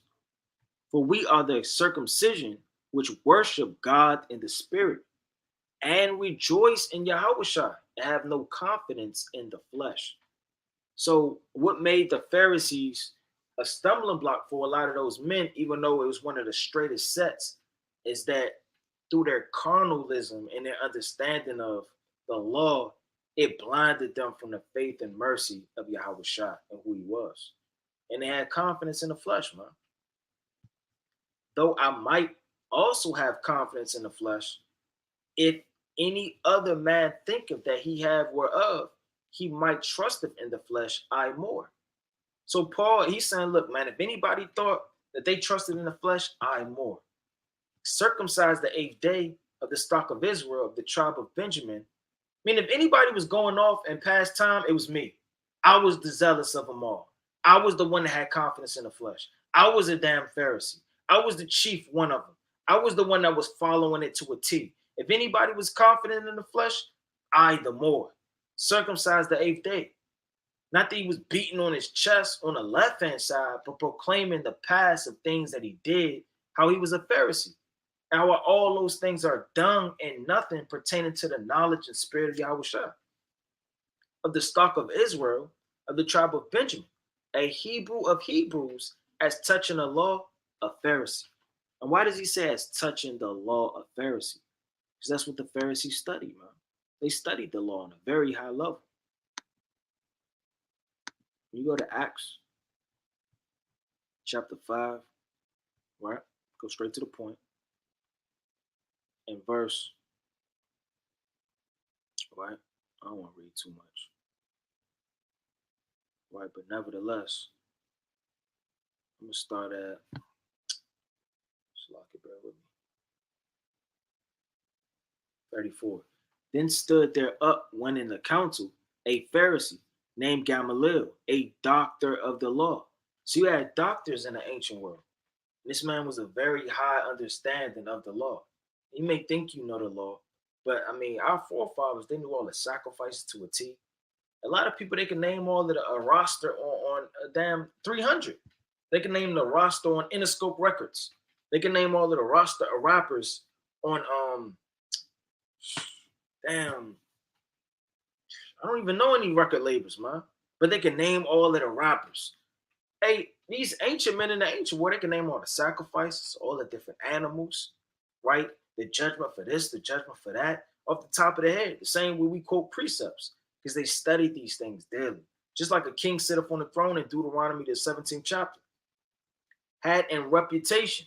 So this man had a very high reputation of his knowledge in the law among all the people, and commanded to be put the apostles forth a little space. Check that out. So this was the same man that taught Paul.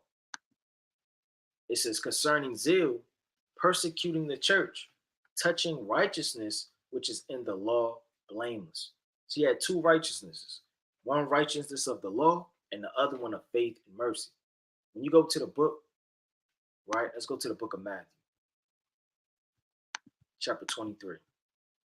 Going into these Pharisees. It's Matthew chapter 23 and verse 1. Then spake Yahushua to the multitude and to his disciples, saying, the scribes and the Pharisees sit in Moses' seat. Not necessarily sit in his seat as far as being renowned and famous on that type of level, but as far as judgment. Because those Sanhedrins will hold a lot of councils, was issues out the judgment. Because like you read about in Exodus, the 18th chapter, when things are too weightier, hey, guess what? You bring it to this man, then you bring it all the way up, you bring it to Moses. Moses will have to bring it to the Most High. You had different councils. You had the 23 councils of the lower Sanhedrin. Then you had the 71 or 72 and the higher Sanhedrin. Those men that had what? Understanding of the law to cast forth judgment. Because there wasn't a so-called king during this time. Yahushua was the righteous king. All therefore whatsoever they bid you observe, because they're coming out of the law. That observe and do, but do not ye after their works, for they say and do not. And that just goes to show you how the law, like it says in the book, I don't got to get 1,000 precepts, but the law is carnal, man. You could touch it. It's not spirit. The law is spiritual, but it's tangible. You could touch it. I mean, you have everything that's twofold or two meanings, right? I wanted to get this quick precept. And you go to Hebrews. So like I might just read it out of here. And in 2 Corinthians, the 3rd chapter. So like it, bear with me.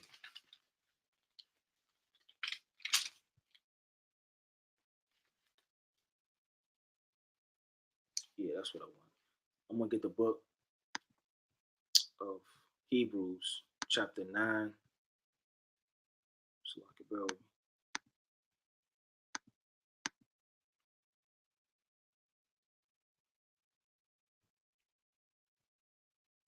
In verse 10.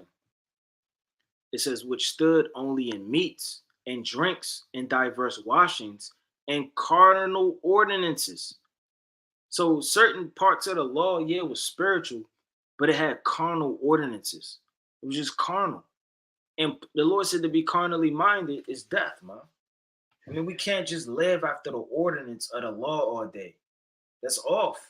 Without the faith and mercy and true blood of Yahushua. And just live in an old understanding and neglect the Lord. Neglecting the Lord and his mercy, neglecting his blood, neglecting his faith, neglecting spiritual things that pass in cardinal ordinances imposed on them until the time of reformation. And that's the time we live in it now. But Yahushua being coming high priest of good things to come by a greater and more perfect tabernacle, not made with hands. Because, I mean, that's more spiritual. Even though the law is spiritual, it's more spiritual in not being made with hands.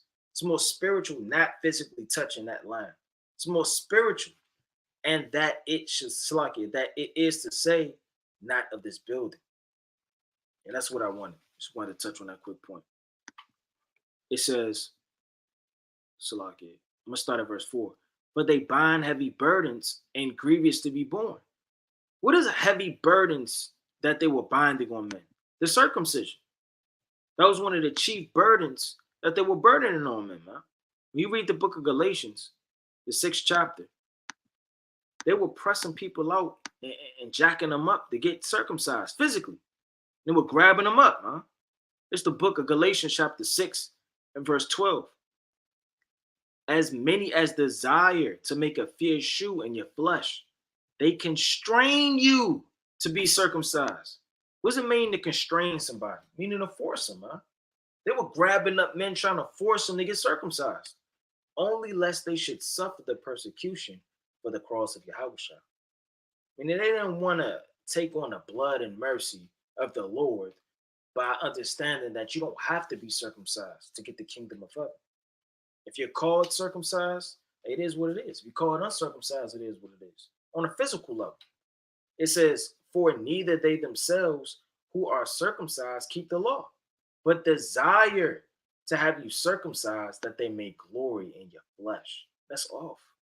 Just glory in the beard all day. Glory in your fringes all day. Glory in something carnal that you could touch all day, man. Hey, the circumcision is of the heart on a spiritual level. That's the book of Deuteronomy 10 and 16, Jeremiah 4 and 4, various other precepts, Philippians chapter 3 and verse 3 all the way down. But God forbid that I should glory, saith in the cross of our Lord. So Paul said, my glorying used to be in the flesh, like he said in Galatians the 3rd chapter. I the more. I'm boasting about it, but I'm not anymore. Because if I'm a glory in anything, it's going to be after the cross of Mashiach Malak Yahushua, by whom the world is crucified unto me, and I unto the world. Right? Going back to it.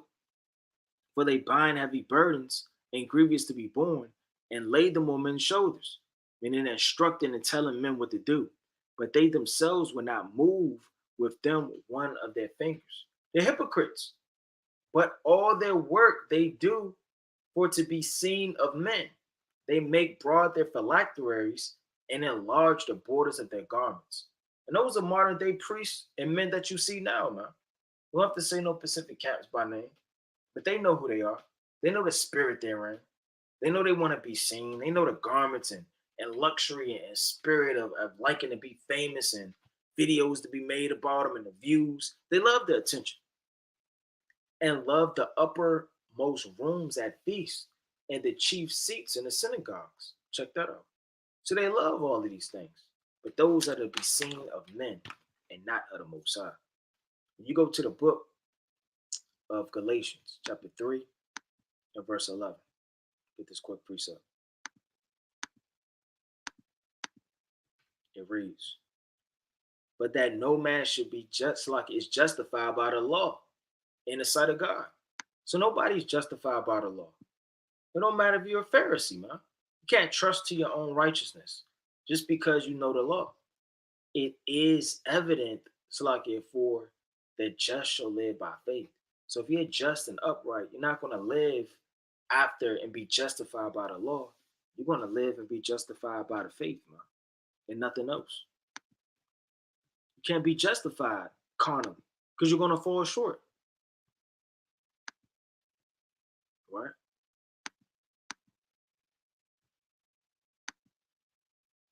Now you have the Sadducees. Right, going into it. You got the Sadducees. We done touched on the Essenes. We done touched on the Nicolaitions. Right, we done touched on the Pharisees. We done touched on the Zealots. Now we're going to touch on the Sadducees.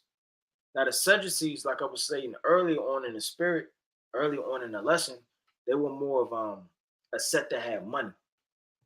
So when you go into how they had palaces, how certain men had this, how certain men had that, when you go into the history, that set, that had money through an economical class.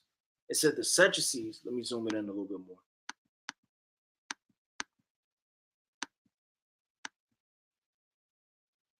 There we go. It said the Sadducees were the wealthier upper class who were involved with the priesthood. They completely rejected oral law, unlike the Pharisees. Their lives, right, revolted around the temple. The Sadducees' job was to make sacrifices and maintain the temple's purity. Although the Sadducees were most involved with the temple, they were also the most Hellenized Jews. Meaning what? They were coons, man. That's basically what it's saying. They were more Hellenized. They wanted to live after the manner of the Romans. You understand? And the Zealots were against that. So if you were in the ancient world, you have to say, well, damn, what spirit did I take on? Who would I classify myself with? Or do I even classify myself with any of these men? Do I stand alone with the faith, the mercy, the spirit, the law, the ordinances, being a prophet? Am I any of these things? Because a lot of these sects, they were going the hell off, man, and they fell short in a lot of things. One had this, but they lacked this. The other one had that, but they lacked this. They said they were Hellenized Jews and respected Greco-Roman civilization and rule. What does it mean they respected it? Meaning they got down with it, man. It didn't bother them. They were yes men. They were Hellenized. Captivity doesn't seem such a captive to your mind if you're enjoying America. A lot of people love paying taxes, man. They can't wait to tax season. They're banging on their tables, can't wait for tax season. You have a wise man somewhere saying, why is there a tax season when I own this land? When I am a king? Why am I subject to payments in the first place? Surely oppression wake up a wise man mad, man. And the Pharisees and Sadducees made up the Sanhedrin, a council of 70 men.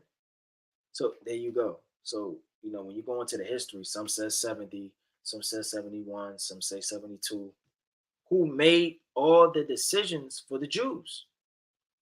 The tiebreaker was the high priest, who was called, right, the Nas. In modern Hebrew, the Nas means president. Check that out, right? So, that's plain. Let me get this quick point about the Sadducees. The Sadducees were a part of the high priest, the party of the high priest, right? And astratochical families. Now, I pulled up that word. Aristocratic. Shalakia, aristocratic, right? Aristocratical families, which were the high priests and which were the Sadducees. Now, what does that mean? Noble, upper class, high-born, right? Dignified, stylish, gentle, polished, elite, noble, right? Polite, savvy, proud, snobbish. Aristocratic. She had aristocratics, man. Check that out. That's just like now. You got bougie Jake now. You want to wear suits, suave hair, contacts in her eyes. Not necessarily saying the Sadducees did those specific things, but you know how Jake is today. How they isolate themselves and how they act and how they move through the money and society and economic status that they have.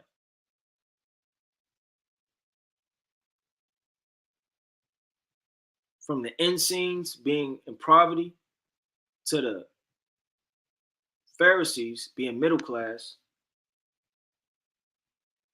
to the Sadducees being higher class as far as money is concerned. We go read that again. The Sadducees were a part of the party of the high priest, aristocrats families, and merchants, the wealthier elements of the population. They came under the influence of Hellenism, tend to have good relationships with the Romans and rulers of Palestine. And that's spiritual because a lot of the successful Jake nowadays in a society, they're best friends with Esau, man. Think about it. People that have success, money, fame, rulership, that didn't necessarily sell their soul with the society on a demonic level as far as cutting their hand and blood and sacrifices, they have bowed down to Esau, man, and got in with Hellenistic customs or being Americanized. It says, and generally represented the conversation view within the Judaism, while their rivals, The Pharisees claimed the authority of piety and learning. The Sadducees claimed, right, that of birth and of social economic position. During the long period of the two parties struggled, which lasted until the Roman destruction in 70, right, AD. The Sadducees dominated the temple and its priesthood. So it said they dominated the temple and the priesthood. Right, let's get some precepts. Get this quick precept. Let's go to Matthew chapter 26.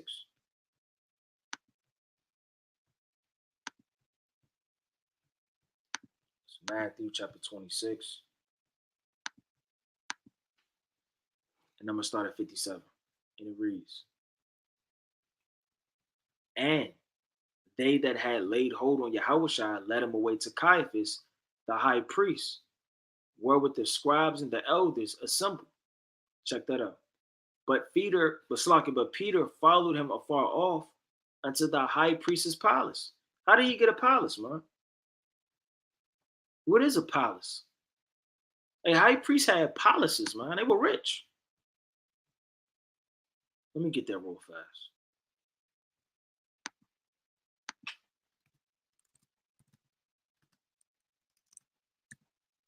Matthew chapter 26, and I'm going to start at 58.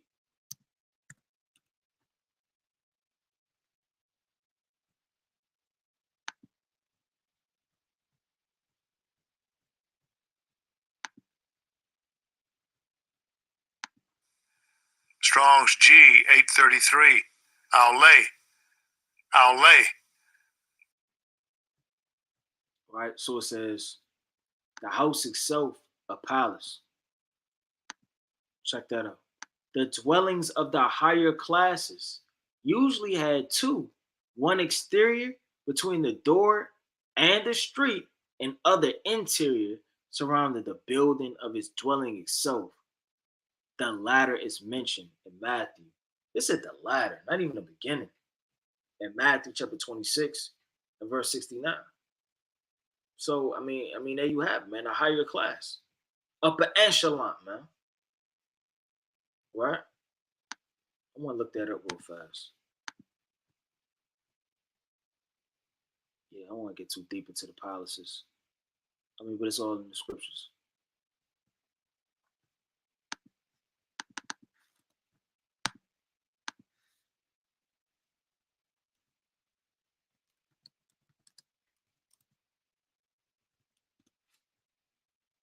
It's a high priest palace. So this isn't just your basketball player, type of money. These men had different kind of money to have a palace. Right now, Jake just had what, a 6-bedroom house.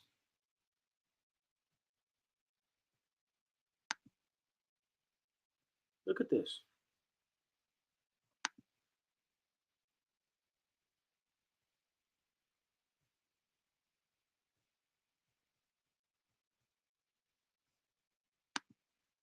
It says the Sanhedrin, Salakia, the Sadducees dominated the temple and the priesthood. Going back to it. But Peter followed him afar off into the high priest's palace and went in and sat with the servants, right, to see the end. Let's go to the book of, let's go to Matthew chapter 22 and verse 23. Going into these Sadducees. Now, these Sadducees, they were carnal, man. They didn't believe in spiritual things.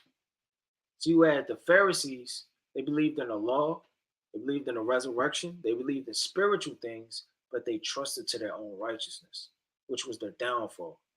The Sadducees, right, they were upper echelon, classified in an economical status. They had money.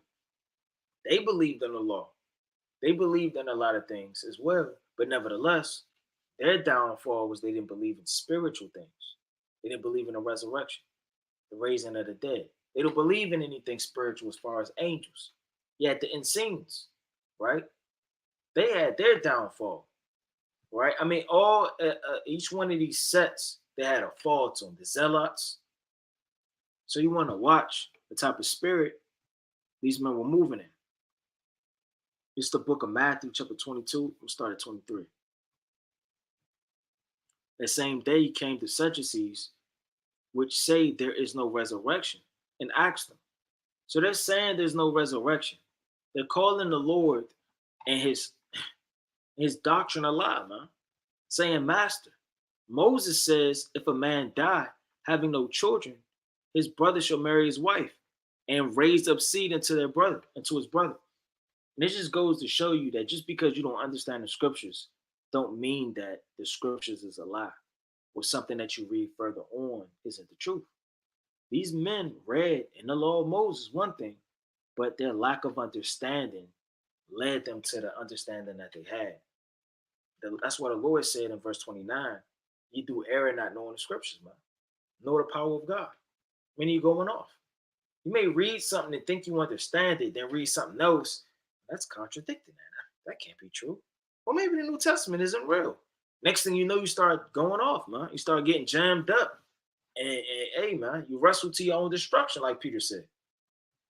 It says, saying, Master, Moses said, if a man die having no children, his brother shall marry his wife and raise up seed into his brother. Now, there were with us 7 brethren. So they're creating this wild scenario. And first, when he had married a wife deceased, having no issue, left his wife unto his brother. Likewise, the second also, and the third unto the 7th. And last of all, the woman died also. So they're creating this scenario to see what the Lord would say. Is he going to quote the law? Is he going to move in a different spirit? What's going to become of this? Therefore, in the resurrection, whose wife shall be of the 7, for they all had it. Yahushua answered and said unto them, you do err not knowing the scriptures. Meaning you don't understand the resurrection. So you're erring already. Your carnal way of thinking is leading you to you not understanding the power of God, nor the power of God. For in the resurrection, they neither marry, nor are given in marriage. You're not going to have 7 men in the day of the resurrection confused, bumping heads. Because rightfully so, once that man dies and she marries again, that's no longer that's no longer her husband. That's the book of Romans, the 7th chapter. So if this man has died and she remarries again, then that would be her rightfully husband in the day of the resurrection. But are as the angels of God, right in heaven. But as touching the resurrection of the dead, have ye not read that which was spoken unto you by God, saying, I am the God of Abraham and the God of Isaac and the God of Jacob. God is not the God of the dead, but of the living. So the Lord is the God of the men of the resurrection that understand it, and the spirit that brings life, not confusion and folly, man. When you go to the book of Acts, chapter 23. It's the book of Acts, chapter 23, verse 1. And Paul earnestly beholding the council. So he had the Sadducees and the Pharisees in his council, said, Men and brethren, I have lived in all good conscience before God unto this day. And the high priest Ananias commanded them that stood by and smite him on the mouth. Then said Paul unto him, God shall smite thee, thou whited wall, but thou sittest thou to judge me after the law, and commandest me to be smitten contrary to the law. Right? Because they were hypocrites. Jumping down to the point, right? So I'm going to start at 6. But when Paul perceived that the one part were Sadducees and the other Pharisees, he cried out in the council, Men and brethren, I am a Pharisee, the son of a Pharisee, and the hope of the resurrection of the dead I am called in question. And when I had so said, there arose a dispensation between the Pharisees and the Sadducees, and the multitude was divided, and all hell broke loose. But the Sadducees say there is no resurrection. Imagine this is going down now, man.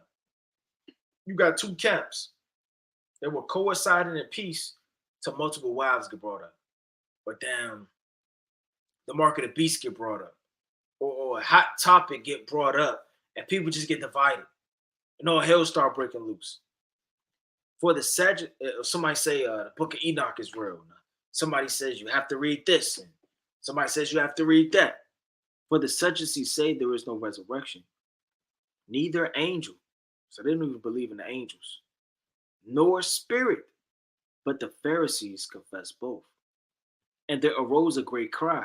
And the scribes that were of the Pharisees' part arose and strove, saying, we find no evil in this man.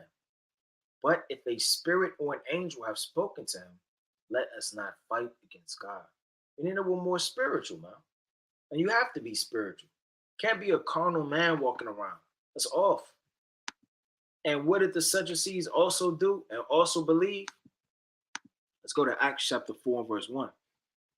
And as they spake unto the people, the priests and the captain of the temple and the Sadducees came upon them, being grieved that they taught the people and preached through Yahweh Shai, the resurrection of the dead. So, I mean, they were off, man. They tried to hinder the work of the Lord. So the Pharisees never necessarily tried to hinder the work of the Lord, but the Sadducees did. So keeping all of these classifications and sets in their proper times in the New Testament, you got to piece all of these things together. And they laid their hands on them and put them in the hold until the next day. For it was now eventide.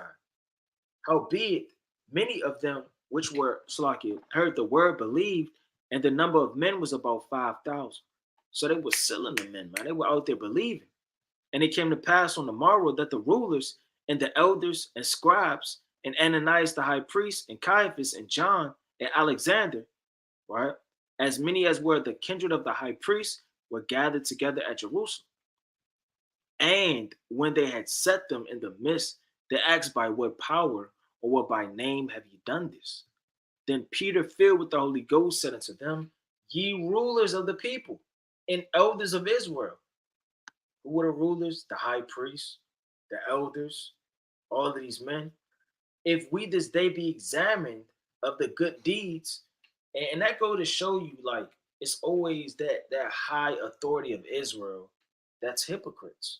That's in the time of Isaiah, the 3rd chapter, verse 14 all the way down. That's in the book of Ezekiel, man.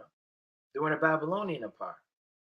See what the ancient men of Israel do in the dark. Even to the New Testament.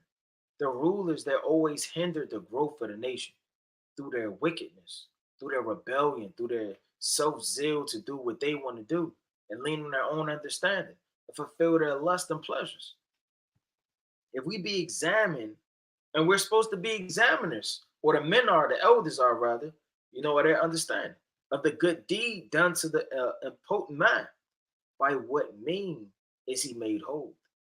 So they hate the Lord so much that they got the understanding, right, that Yahweh Shah HaMashiach did this, but they still wanted to hinder the truth, right? I'm going to read that real fast.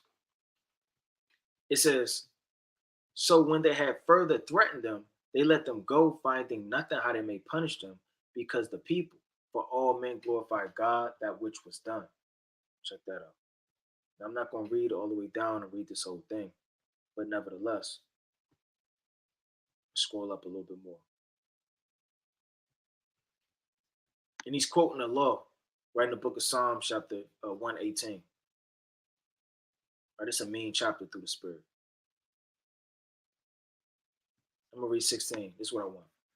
Saying, what shall we do to these men? This is the thoughts of the Sadducees. For that indeed a noble miracle have been done among them is manifest to all them that dwell in Jerusalem. We cannot deny it. But that it spread no further among the people.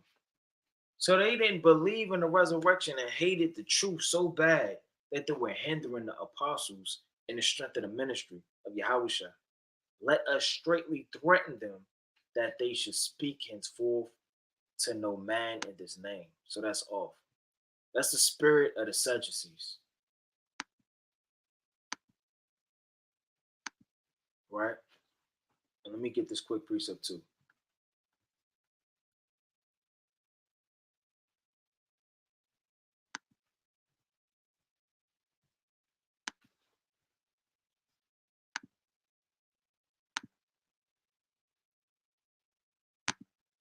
It's the book of 1 John chapter 2.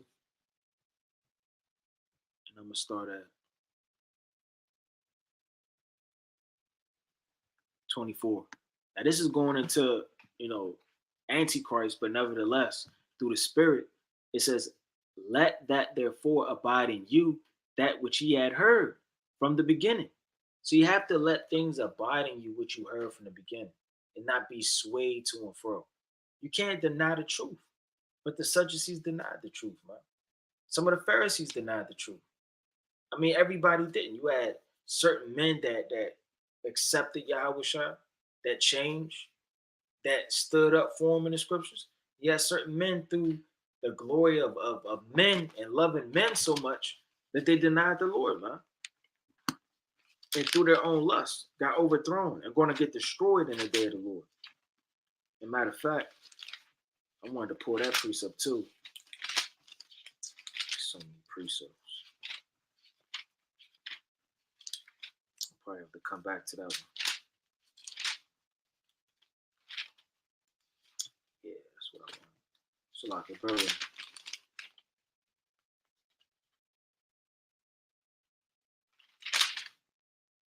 Yeah, that's what I want. Let me get this quick precept real fast. I'm gonna read this. Let that therefore abide in you which ye have heard from the beginning. If that which ye had heard from the beginning shall remain in you, ye also shall continue in the Son and in the Father. So you have to continue with the Spirit that you have heard and known from the beginning, man. Let's go to the book of John, chapter 12, verse number 42. And it reads, nevertheless, among the chief rulers, also many believed on him. So a lot of the chief rulers believed, man. They can't deny the miracles. They can't deny what Peter, James, John, what Yahweh Shai did. They can't deny it, man. But because of the Pharisees, they did not confess him, meaning they were scared. A lot of people love their position, their rank, their understanding amongst men, how they're looked at, more than how the Most High looks at them, man. Lest they should be put out of the synagogue. Who cares? Put me out the synagogue, man. It's a synagogue. It's carnal. It's bricks. Hey, the Lord has a temple not made with hands, man. You have to understand that how men view you and think about you, I mean, is that going to overthrow your faith and understanding? And what happened to Aaron when it was pressing Aaron out to build him a golden calf? What did Aaron do? Break me off your earrings and give me all your gold and just bring it before and melt it and let's make a golden calf. It's off. I mean, to hell what people think, man. To hell with all of the tumults and yells and screams of men. It says, for they love the praise of men. Check that out. More than the praise of Yahweh. And you got to check what spirit you're in. Because this all boiling down to everybody in all of these sects. Because those zealots didn't have to rise up and follow Thaddeus and Judas, right, of Galilean. They have to follow these men. But what do? They love the praise of man. They love man, so they follow man. What happened with the Pharisees, man? They love man. What happened with the Sadducees? They love man. Everybody loves man instead of loving the Most High in his words. You start following cults and sects and different things like that, start following the scriptures, you'll fare well. It says, for they love the praise of men more than the praise of Yahweh. Yahweh Shai cried and said, he that believeth on me, believeth not on me, but on him that sent me. And that's plain, man. You got to believe on the Heavenly Father. And he that sent me, seeth him that sent me. Seeth him that sent me. So if you don't believe in the Son or any of these words, you're not going to come to any type of understanding and salvation. I am come a light into the world, that whosoever believeth on me should not abide in darkness. Check that out. So, I mean, that was a couple of precepts, through the Spirit, a little history, going into a little, etymology through certain words and the definition of certain words, as well as going into the times and dates, these different sects and parties. Lord willing, this was edifying through the Spirit. Lord willing, you can go back to watch this, take down some notes, and do all that you could do to magnify the name of the Lord. Most High willing, we're going to continue to dive more into this, go into history a little bit more, go into in between the lines, and to break down things in context. It's very important to break down things in context. You don't want to break down everything seemingly through your own understanding, just touching on the Spirit. Because, this has an actual context. These are actual men. They're actual parties, actual timelines, dates. There's the actual spirit behind these churches. And you want to know these things. This is our history, man. Everything isn't Esau in the scriptures, and everything isn't just whatever the case may be. We're actual churches in Revelation. So you want to dive into the context a lot more, because we're already gifted through the mercy of the Most High through the Spirit. So now it's time to do a little bit more scholarship and dive deep into these things to know, in the last days what we're reading. It's going to make full proof of the ministry of the Most High. But with that, about to close out. Right, let me get this last closing precept. Right, the class. Let's go to the book of Revelation. Chapter 3 and verse 2.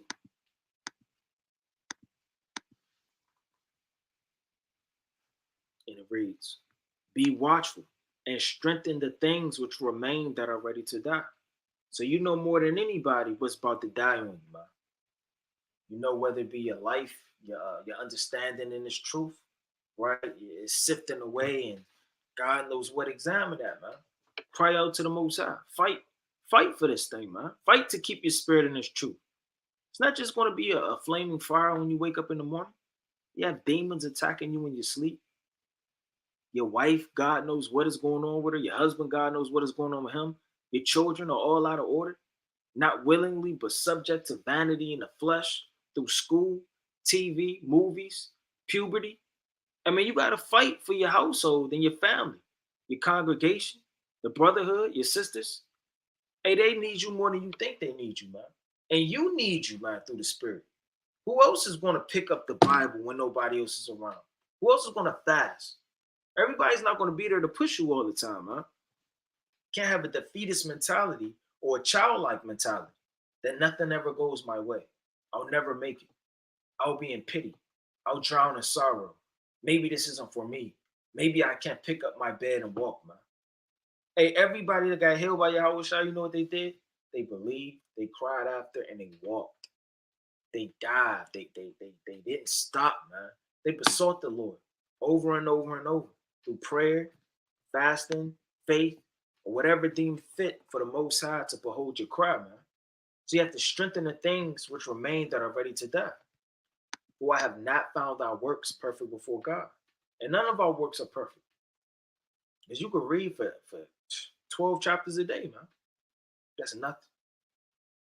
No work that we have in this mortal body is perfected until we have a crown placed upon our heads. It says, remember, therefore, how thou hast received and heard. And that's going back to the deed to the Nicolaitions. Because you have to remember what got you into this truth, what rooted you in the first place. Because anything outside of that is doing the exact opposite of that. It says, and hold fast and repent. If therefore thou shalt not watch, I will come unto thee as a thief, and thou shalt not know what hour I will come upon thee. So if you're not watching, and you're not diligent, and you're not on fire, the Lord says he's going to visit you like a thief, man. And he's going to blow your candlestick out. Right when you least expect it. Right when you're off in your sin. Right when you're off in your vanity. Right when you're off and doing God knows what, not watching, the Lord is going to blow your candlestick out, man.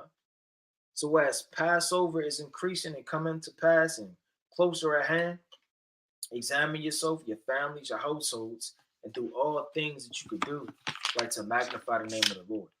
Right? But with that, I wanted to give all honor and glory, right, to the Most High God, Yahweh, by Shema Mashiach, Malak Yahushua, Shalom.